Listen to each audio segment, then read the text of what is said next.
lời bạn năm mà đang thêm tiền ăn lời nó có không tiền này chưa tiền tao tiền rồi mà bị cho tụi bạn câu mày đi ăn đi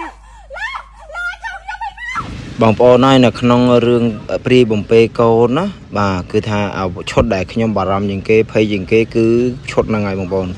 គឺយកកូនក្មេងលើកបោកដែលគាត់តួប្រុសជាតួកាចហ្នឹងគឺគាត់ខឹងថាម្នាក់ស្រីនឹងមិនស្រឡាញ់គាត់អញ្ចឹងណាគាត់ដោយសារគាត់គិតថាដោយសារតែជាប់ទៅពាក់ជាមួយអាកូនគាត់យកកូននឹងបោកបងប្អូននេះម្ដាយបានម្ដាយបងប្អូនទឹកមុខម្ដាយនៅពេលដែលឃើញកូនមានចិត្តក្នុងសភាពគ្រោះថ្នាក់បងប្អូនហើយភ័យមិនស្ទើរទេខ្ញុំនឹងភ័យលើសគាត់ទៀតបងប្អូនដោយសារតួប្រុសគាត់ថ្មីថ្មោងដែរអញ្ចឹងណាជារឿងទី1របស់គាត់តែរឿងនេះថត2ឆ្នាំហើយរហូតមកដល់ឥឡូវហ្នឹងតែគាត់ថតបានប្រហែលរឿងបងប្អូនតែគាត់ជួបខ្ញុំលើកថ្ងៃដំបូងគឺខ្ញុំនិយាយទៅបានជួយ support គាត់ខ្លះដែរអញ្ចឹងណាបងប្អូនអរគ្នាគាត់ថ្មីមែនតើអញ្ចឹងគាត់សម្ដែងមកប៉ុណ្ណេះគឺល្អបំផុតហើយដែរមកបានឆ្នាំហើយប្រហែល6 ខែ អូចាមួយ show ដែរហើយចូលរឿងនេះរឿងទី1រឿងទី1ខ្ញុំបងអែមអត់គង់តែគិតថាអែមតែវាគាត់ជាអែមមកទៅអញខំស្រឡាញ់នឹងឯងមិននឹងឯងមិនស្រឡាញ់អញខ្ពើមសំដីឯងណាទោះបីអញងាប់ក៏អញមិនយកឯងធ្វើប្តីដែរអញកូនមក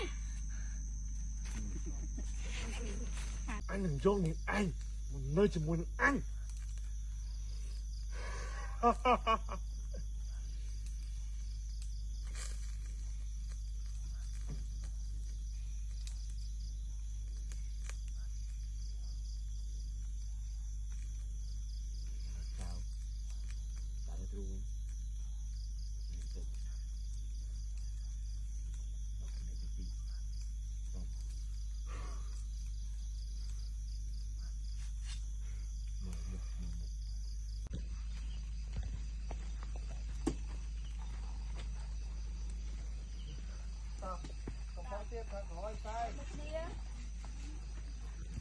ការងារមួយខែប៉ុណ្ណឹង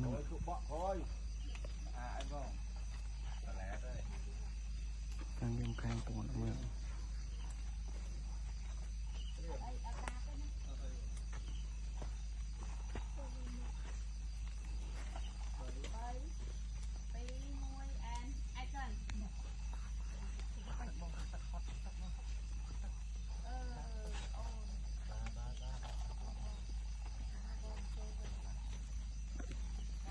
កន្លែងនេះគេខាត់ថា